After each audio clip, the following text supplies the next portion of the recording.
credentials are the keys to your digital kingdom, so be very careful in how you select them and how you secure them. They don't need to ever be shared with anyone, so don't share them, no matter how convincing someone might sound, be it from your IT support team, your bank, or another company that you might do business with. Criminals will sometimes send you an email with a link in it to log on to a page. Take a moment just to check the link and the website that you're being directed to. It might look familiar, it might look like your corporate page, but it's probably not. So navigate to it directly and try to avoid going through links. Other techniques, sometimes they might send you a SMS message. Sometimes they might even phone you up. Just be careful, and there's no legitimate reason for anyone to have your credentials. Your credentials are yours and yours alone. Keep it that way. Sometimes we forget that our online identities can easily take a life of their own, and cybercriminals are always on the lookout for our personal information. A birthday we celebrate on Facebook, a new promotion we post on LinkedIn, our contact details we share across all our social media, a seemingly innocent phone call or text message from our bank, or even revealing our mother's maiden name and the street we grew up on in a very innocent shared game on Instagram, can have lasting negative effects. Please be careful as to what you share online and check all your privacy settings across all your apps as often as you can, at least a couple of times a year, if not more, if you can find the time, as they do change. Stay safe. When it comes to protecting our online identity, we have to remember that whatever we share online can be used against us. And that's particularly true when it comes to online games or sort of free gaming apps, or even on social media you get these personality quizzes, or what city would you be, or what character in the Big Bang Theory. By the way, I'd be Sheldon. And oftentimes those quizzes and those apps are purposefully written to harvest our information. And in the majority of the cases, that is for advertising purposes, but in some cases, it's also sponsored or created by cyber criminals who then use that information to build a profile about us that then ultimately allows them to commit identity theft or identity fraud. So it's really important to share as little as possible, like really keep it to a minimum, and to be aware that when something is free, it's not necessarily free because you're paying for it with your personal information. Let's talk about passwords. Now, passwords are like the key to our front door of our home. It's what gives us access to our home. And just like that, passwords give us access to online accounts, including our bank and other places. Now, people have a habit of reusing passwords in multiple websites, and here's where it becomes a problem.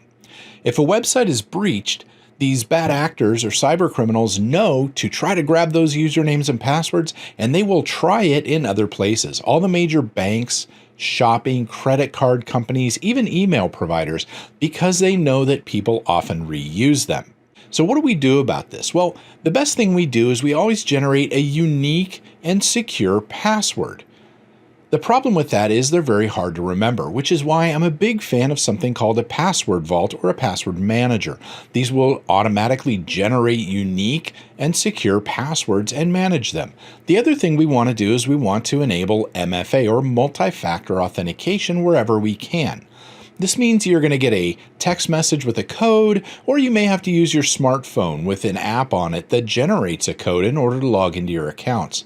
But that way, if the attackers do get a hold of a username and password, it makes them much tougher, although not impossible, but much tougher to get into your accounts.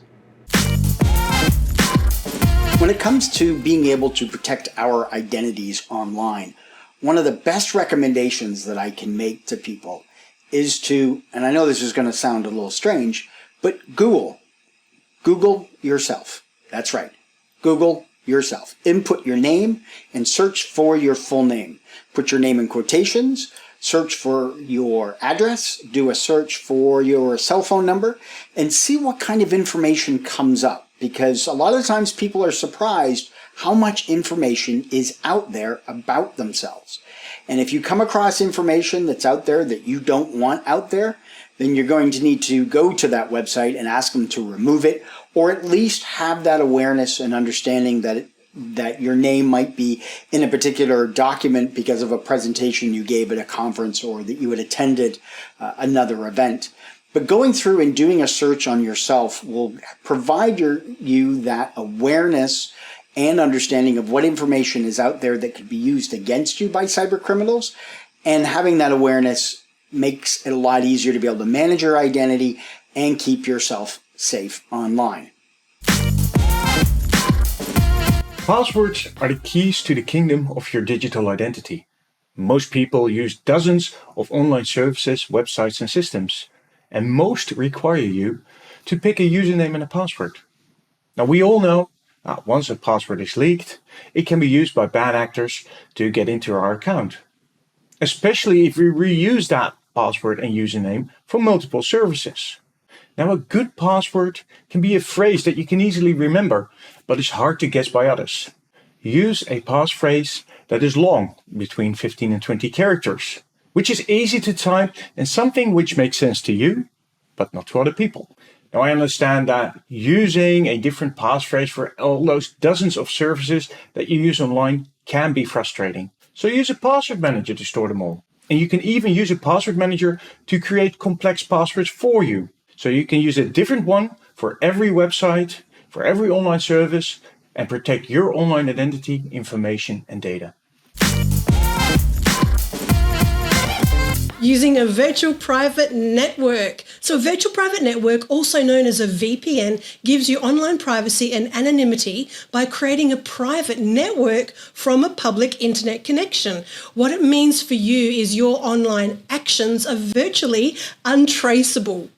Using a VPN is especially important if you want to use free or public unsecured Wi-Fi.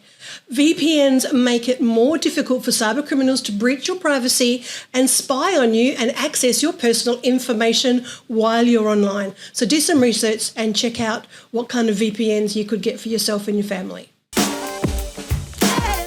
Another way to keep your identity safe is to frequently check your credit score. In most countries, that's a service that's really available.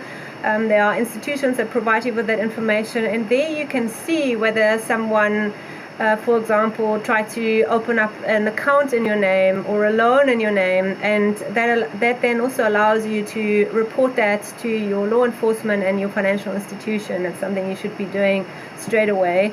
Another way is to really look at your credit card bills every month and also report anything that's suspicious. Unfortunately, with all these data breaches that are happening on a daily basis, a lot of our information is already out there. It does get traded on the underground, and we need to be on top of it to make sure that fraudsters can't use that to commit identity theft and identity fraud. By doing that, you should be fairly safe and protect your online identity, which essentially is our real identity.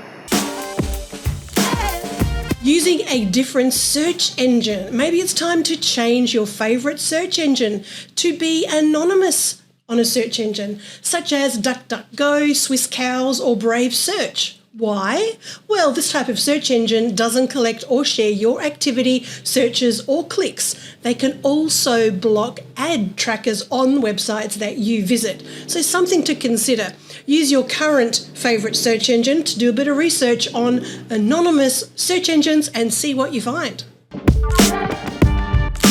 So there you are in your workday when suddenly you get a phone call or an email or a text message, and that says, "This is the IT team.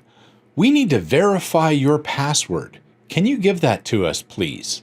Don't ever do that. That's one of the big scams out there that works extremely well.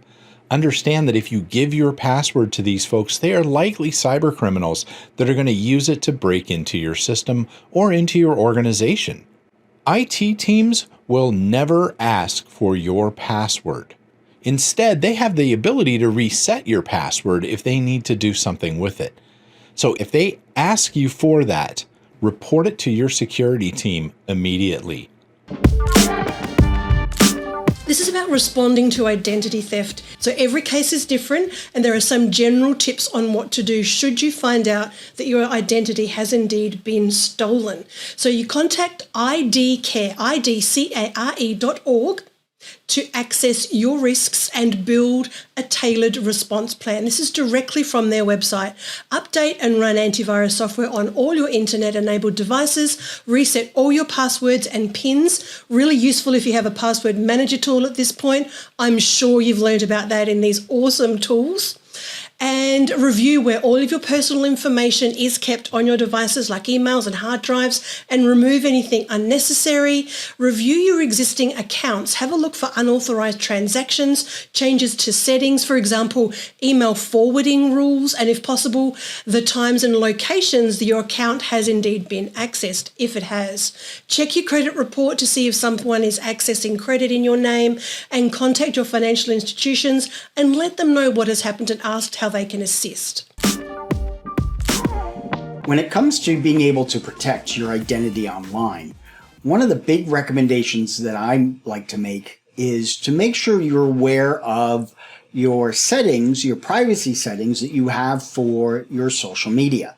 Whether you're on Facebook or Instagram, TikTok, Snapchat, any of those social media platforms, make sure the privacy settings are set so that it's restricted, so it's not open. Now, unless you're maybe a content creator and you want to share all that information, that's fine. But if for any personal information, pictures of the kids, you want to make sure that the Instagram, your Facebook, those are set to private or to people that you know.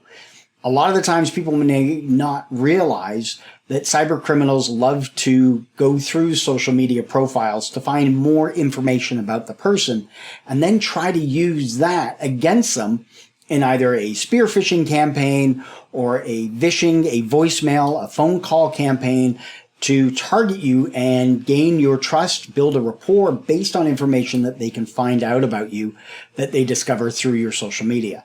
So make sure your social media accounts are locked down. You're only sharing it with your friends, certainly all that private information that you have out there to make sure that you stay secure online. One thing I will say is anything incoming to you, that could be a phone call, a text message, a knock at the door, an email, a pop-up ad, something that appears on a website that you're not really expecting. Anything incoming has the potential to be delivered to you by a cyber criminal in the whole point of getting your personal identifiable information, name, address, phone number, driver's license, passport, bank details, login details, you name it. Ignore those things, take a breath, and pay attention. If an emotional response comes because of it, it's probably a really good idea not to respond. Take the details and call them back. If it is your bank, then you can work it out officially through their official contact channels. Social media is about sharing what people are up to. We use platforms like Facebook, Twitter, and LinkedIn to share just about every aspect of our lives online. But did you know that you can actually share too much information? Information that bad actors can use against you. For instance, to gain access to your bank details, your email account, or to trade your information with others in places like the dark web. Understand that by sharing information about yourself online, you're providing them with the tools they can use for their malicious endeavors. So be very careful about sharing things online, like your personal information, your whereabouts, or other information about you or your family. Be responsible about managing your online identity and understand the consequences, both the good ones and the potentially bad things that can happen.